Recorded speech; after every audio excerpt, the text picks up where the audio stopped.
Hey everybody, what's going on? This is Sam with Historic Travels, and as always, before we get started today, I'd just like to take a quick moment to welcome all my new subscribers and to thank everybody who's leaving me comments and messages down below. Thank you guys, I really appreciate it. And if you would like to take a couple extra steps to help support the Historic Travels YouTube channel a little bit more, there is a Patreon for that. I will have a link for that in the description. Thank you guys, that's awesome. And all right, so before we get started on this video, I do have to give a quick status update.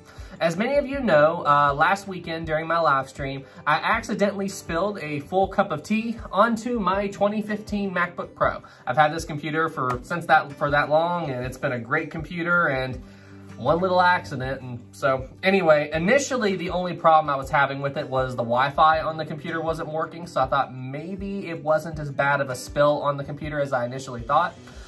Oh no, it was a lot worse. I took it to the computer repair place and the entire insides was basically really messed up. The computer technician said that he would have to basically rebuild the laptop, and it would be about $600 to repair this thing. So at that point, I'm just like, okay, it's time to retire the MacBook Pro because it's not worth that much money to fix it anymore. It's been a great computer and I really like it, but time to retire the old girl. But it's not all bad news, however. I was actually able to meet a guy on Facebook Marketplace who gave me a great deal on a replacement MacBook Pro, so I've already picked that up and it's ready to go for the live stream on Sunday. So the live streams will continue as usual, so y'all don't have to worry about that. And hey man, thank you for the great deal on the computer if you're watching. The computer's working great and I couldn't do it without you, so thank you so much. All right, everybody, well, hey, and I also want to thank everybody for their support, helping get through this time period and just trying to give me tips on how to fix the computer right after the tea spill happened. I mean, I got a lot of good comments and a lot of good feedback, so everybody, thank you all so much. All right, everybody, well, hey, without any further ado, I think it's time we get into today's topic. This is part 4 on the sinking of the RMS Titanic series. I hope y'all enjoy it. Let's get into it. It is 1:15 a.m. on the morning of April 15, 1912 on board the RMS Titanic. The Titanic has roughly 1 hour or so left to live before the ship finally sinks. And this time period represents another massive turning point in the sinking of this ship. If you take a look at the Titanic's port side as seen in this animation, you can just see the top part of the D-deck gangway door, which Lightoller opened about an hour or so before, finally dipping beneath the surface. And when this door finally slipped beneath the surface, it represented another massive turning point in the sinking of the RMS Titanic. I'm going to give you a little bit more clarification as to why the D-deck gangway door on the Titanic being open that night was such a big deal. You see, the thing is, anytime you have a sinking ship, it could be the Titanic, it could be anything. Anytime you have another opening in the hull, that's another way that the water can gain further access to the ship. And it could be anything. It could be an air vent, it could be open porthole windows, whatever. Open porthole windows are especially bad on a sinking ship because that can actually change the outcome of a sinking. A good example of this would be the HMHS Britannic. You see, the Britannic, when it was damaged by the mine, the damage to the Britannic was very similar to that of the Titanic. Granted, in a different way than Titanic, but still, 6 compartments on the Britannic were compromised. But now, the builders of the Britannic had taken that into account after the Titanic disaster. So once the Britannic had sunk so far and she was about ready to stabilize, they had a ton of open porthole windows on the Britannic because it was a very hot day and hot steamship, etc., etc. So those open porthole windows, when they went underwater, that basically sealed the fate of Britannic. The water could now bypass all of the Britannic safety features, thus causing the ship to sink. Now, that wasn't the only reason the Britannic went down. There's other reasons as well, but you get the idea. The open porthole windows were a big factor in the sinking of the Britannic. Now, jumping back to the Titanic, there weren't a lot of open porthole windows on the Titanic that night because it was a very cold night. However, with the D-deck gangway door being open, it didn't really matter. So let's explain the iceberg damage first so you get a little bit more clarification. When the Titanic struck the iceberg, she struck the iceberg on the starboard side below the waterline and damaged roughly 300 feet of her hull. So from the front of the ship to after the first funnel. And this huge amount of space on Titanic's hull got a bunch of small gashes and punctures from the iceberg impact. So they're not big openings, but there's a lot of them. That's why the Titanic was doomed. However, due to the size of the holes, it did limit the spread of water inside the Titanic just a bit. Now, the D-deck gangway door was on the Titanic's port side, so the opposite side of the iceberg damage. Iceberg damage was on starboard, the D-deck gangway door was on port. And when the water reached this D-deck gangway door, the problem was the actual size of the door. The door was huge. By some estimates, this one big hole that was put into the side of the Titanic by this door being open was bigger than all of the iceberg damage sustained on the Titanic by the iceberg combined. That is a huge amount of space. And just think about for a moment how much water that would allow to gain access to the inside of the Titanic. And what makes it even worse is the space of the Titanic that was right behind the D-deck gangway door. You see, right on the other side of that door, there was no hallways or passageways. It fed into a massive room called the reception room. So the water had immediate access to this massive space, and that greatly accelerated the sinking of the Titanic. I actually have an animation showcasing the space right behind the D-deck gangway door that immediately started flooding once it went under. I will show you that right now. This is the D-deck gangway door as seen from the inside of the Titanic. And if you just walk a little bit further inside the ship, you'll now see the massive space that I was just talking about that exists just behind the door.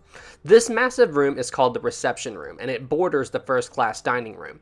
And you can see how massive of a space this is. So that meant as soon as the D-deck gangway door went underwater and began to flood, this massive room would immediately begin taking on water. And then right beside this room, you have the first class dining room, another massive room.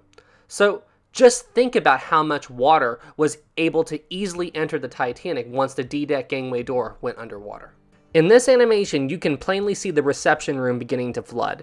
And boy, let me tell you, when I see this animation and I watch this room go underwater, and then I think back to the animation you saw earlier where this room was in perfect condition, you know, what it looked like pre-sinking, it sends shivers down my spine. I mean, honestly, I can't imagine how horrifying it must be to the people on board the Titanic watching this once beautiful room beginning to go underwater.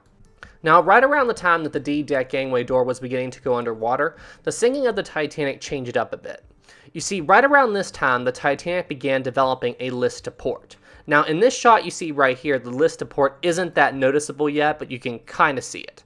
So what I'm going to do is I'm going to jump the shot ahead around 5 to 10 minutes, just so you can see how much of a list to port the Titanic develops right around the time that the D-deck gangway door goes underwater.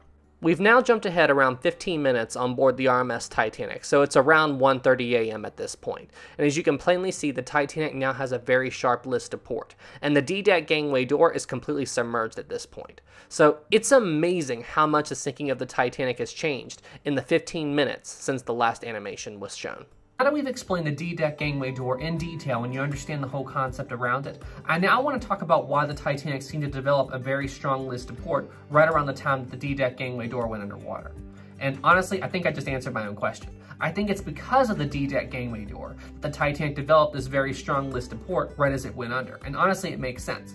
Remember, I told you that opening in the side of the ship was bigger than all of the iceberg damage combined. Not to mention you have those giant rooms right on the other side of that door. I mean, it makes sense that the D-deck gangway door going underwater would have the Titanic develop a list to port in that direction due to the rapid new source of water that was coming into the ship from the port side. So, but now that's not the only factor in this.